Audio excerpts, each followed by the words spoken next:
দর্শক, ঈদযাত্রার তৃতীয় দিনের খবর জানাতে কমলাপুর রেল স্টেশনে রয়েছেন সহকর্মী হাসিবুল ইসলাম শান্ত। সরাসরি যুক্ত হব তার সঙ্গে।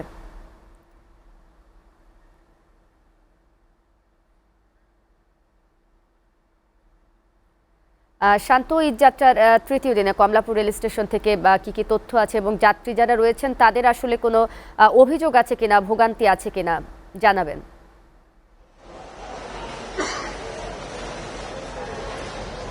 শারমিন, আমি আপনাকে জানাতে চাই যে ঈদ মানে আসলে আনন্দ, উৎসব এবং প্রিয়জনের সাথে ঈদ সবাই উদযাপন করতে শহর থেকে প্রায় 1.5 কোটি মানুষ ঢাকা ছাড়েন।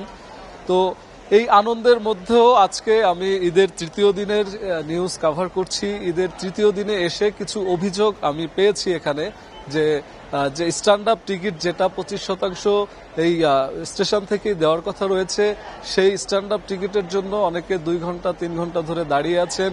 তারা অভিযোগ করছেন যে যারা এখানে পরিচিত, যাদের রাজনৈতিক সম্পর্ক ভালো, তারাই আগে এসে টিকিট নিয়ে যাচ্ছেন, যারা একদমই সাধারণ মানুষ তারা টিকিট পাচ্ছেন না। তো সেরকমই একজনের সঙ্গে আমি একটু কথা বলতে চাই, যে তার একটা অভিযোগ আছে, সে ভাড়া নিয়ে একটু সমস্যায় পড়েছিল, আমাদেরকে জানাচ্ছিলেন তিনি। তার সঙ্গে আমার কথা হচ্ছিল, তো আমি একটু জানতে চাই তার কাছে বিস্তারিত। সালাম আলাইকুম। আমি গতকাল 8:30 ট্রেনে পার্বতী এক্সপ্রেস মানে রাতে 8:30 ট্রেনে ব্রাউনবাড়ি থেকে গাড়ি এসে প্ল্যাটফর্মে দাঁড়ানো অবস্থায় আমরা 3 জন দৌড়া এসে গাড়িতে উঠতে, আমি কাউন্টার থেকে আমি টিকিট করতে পারি নাই।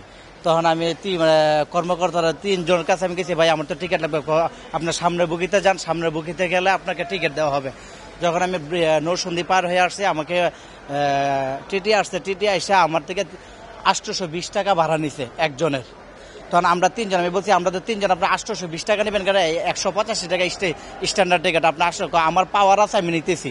তখন আরো 3 জন, আরো তো 2 জন বাকি আছে, তো ওই 2 জনের থেকে 1 জনের টিকিট নিয়েছে। ওই সবগুলো টিকিট মানে আমার হাতে আছে, এখনো আছে। আমি তখন বারবার প্রশ্ন করছি, আপনি এত টাকা নিবেন কেন, এত টাকা নিবেন কেন? আমার মানে টিটি বলতেছে আমার পাওয়ার আছে আমি নিছি। শারমিন, শুনছিলেন যে আসলে অভিযোগও থাকে আনন্দের মধ্যে, অভিযোগগুলো খুবই বেদনাদায়ক। তো আমরা এখানে সকাল থেকে আছি, বিভিন্ন খবর কভার করছি, বিভিন্ন ভাবে সবার সঙ্গে কথা বলার চেষ্টা করেছি, অভিযোগ শোনারও চেষ্টা করেছি। তো সব মিলিয়ে অভিযোগ এবং আনন্দ দুটো মিলিয়েই সমান তালে চলছে রাজধানীবাসীর ঈদ যাত্রা। শারমিন, কমলাপুর রেলওয়ে স্টেশন থেকে আমার কাছে এ পর্যন্তই ছিল। শান্ত, আপনাকে ধন্যবাদ।